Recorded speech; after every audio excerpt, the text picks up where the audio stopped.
Hi everyone, welcome to the Vandal Theory, a podcast about science and research at University of Idaho.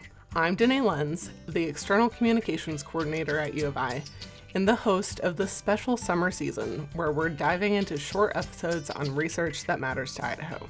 Today we're talking about semiconductors, the tiny devices that power everything from smartphones to solar panels, and the critical need for workers who can build them. Micron Technology is investing $15 billion in a new fabrication facility in Boise, which is projected to create thousands of high-paying tech jobs. Unfortunately, there's a catch. The U.S. is facing a major shortage of skilled workers in that industry. That's where University of Idaho comes in. Our guest today is Feng Li, Micron Endowed Professor of Microelectronics and Director of U of I's Next Generation Microelectronics Research Center. His work focuses on high-temperature semiconductors that can survive the extreme heat of space missions, geothermal energy systems, and supersonic aircraft. But just as important, he's helping build Idaho's semiconductor workforce through hands-on student training and clean room experience. Let's get into it. Hi, Feng. Welcome to the podcast. Hi, Danae. Great to see you here. Thank you for bringing me here. To start us off, can you just give us a quick overview of what you research? My research is about high-temperature electronics.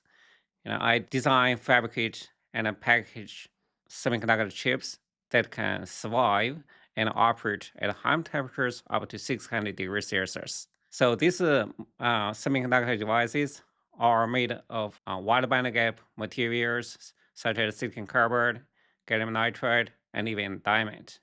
This technology is critical for some space missions, like the exploration of the surface of the planet of Venus. So Venus has a surface temperature of about 465 degrees Celsius. So these high temperature electronics find more applications than space missions. Okay, so what are some of the applications of that can be used in Idaho? Here in Idaho, we have significant geothermal energy potential. The existing geothermal plants like Raft River run at about 150 degrees Celsius, which already pushing the limits of conventional silicon-based electronics.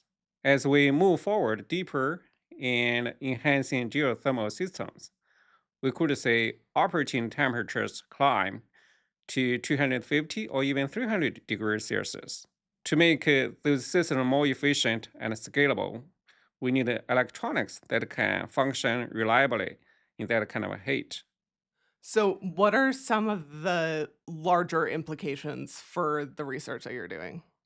Beyond this space mission and the geothermal system applications, the technology of high temperature electronics that I'm working on find broader applications like electrical vehicle and even supersonic aircraft that can reach high temperature like 800 degrees Celsius.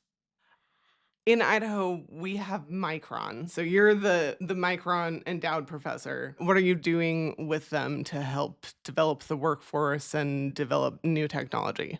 This research on high temperature electronics actually offers hands-on training opportunities for students in semiconductor design and manufacturing. This is important here in Idaho because especially we're thinking Micron is building a new memory chip fabrication facility that will bring around 2,000 jobs.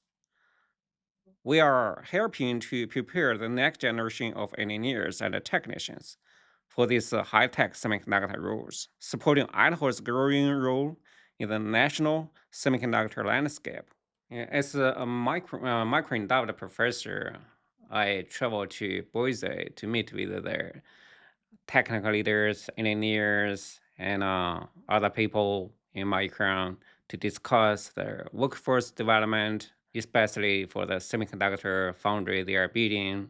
I coordinate their course improvement in semiconductor electronics for this workforce development. We bring Micron engineers directors to give guest lectures or even the whole semester course to our students at UI. We also work with Micron engineers like to develop our clean room training.